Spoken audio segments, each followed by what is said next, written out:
As we look at the future, the old will be new again.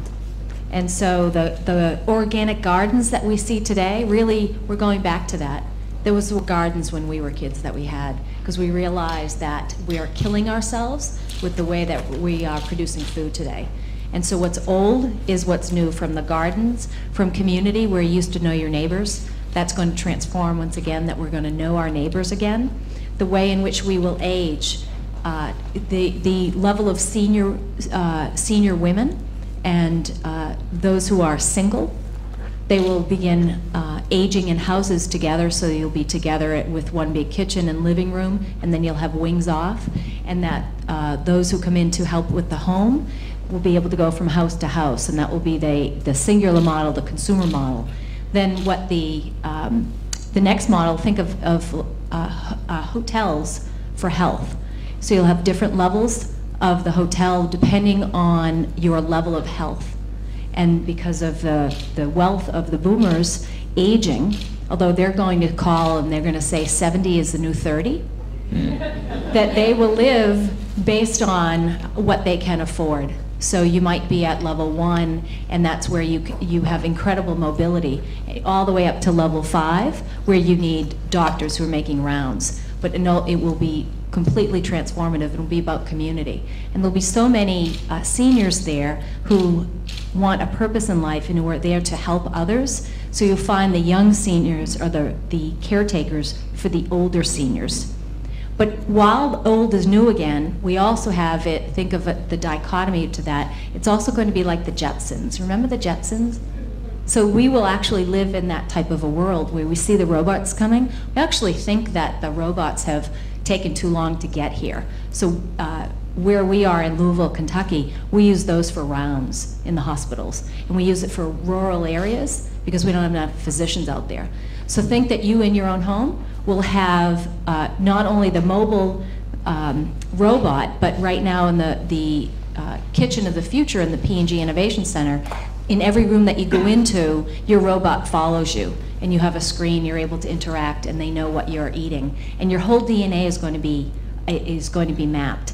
And you will begin eating as if it's your medicine. So you're going to eat in a very different way. And instead of taking pharmaceuticals, you're going to see what do you need based on what your body type is. And pharmaceuticals will change completely. If you look at what Coca-Cola is trying to do, if you noticed in Diet Coke, where they now have some nutrients in that, I think it's been out about 5 years, they have all the patents in order to create great sodas for people who have diabetes, who have heart disease and everything else.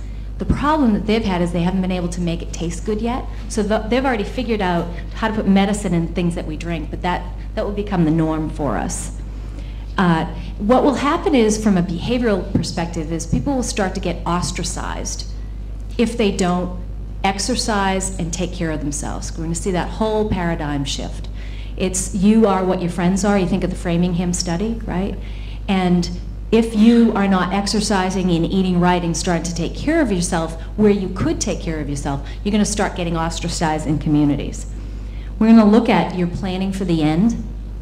So you will decide when your end will come, and it will be more a celebration. And you'll end up having conversations throughout your entire life, like some communities do, about what you want in life, how you're getting to it, and then how do you want to end.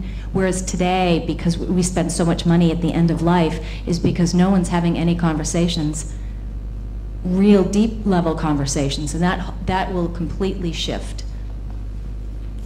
The other thing is the exoskeletons. We didn't touch on that today at all, but that will allow someone who doesn't have any mobility, they'll be able to fit into an exoskeleton, which will allow them to get up and walk and move around. So the mobility issue will be less than what we see of it today. However, we'll need to reduce the obesity and chronic disease.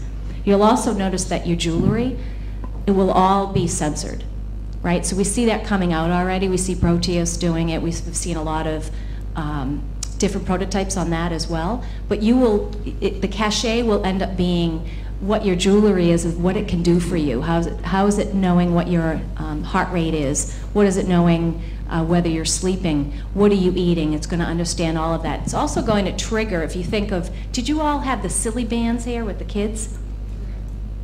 the elastic, that's going to come to adults. And what it will be is it will be a signal that if I wore one now and it had a certain color on it, it meant that I needed help with my health. And I want the community to help me. So it's going to be that whole accountability, and it's going to allow people to engage with each other, because we're giving a signal of how we need the community to help us. The buildings will completely change. Now's the time to get, if you're in architecture or building, what that will mean for seniors. And all of the, no longer will you have pictures and things that are heavy, because seniors can't pick them up as much. So you'll see a full transformation. We see in France right now, there's some really great stores of going in and being able to get anything for wellness and for seniors. In the United States, it's called Max Wellness. We just started investing with them. That we're just starting to see that. And then what you'll see is, rather than sending our money and being charitable to places that are far flung, it's going to be more about your community and the seniors. So we started something where instead of doing cookie drives in schools, we thought, wow, cookie drives in schools, are you kidding me? We're making people fat. Mm-hmm. So what we do now with our kids is they get a smartphone, and people will give them $5 or $10 if they end up walking 5 or 10 miles. And that money then will all go to seniors. We'll start going back into the community. Because one of the things earlier, we know, how can we afford all of this? We're going to stop shipping money away to other countries and start taking care of our own.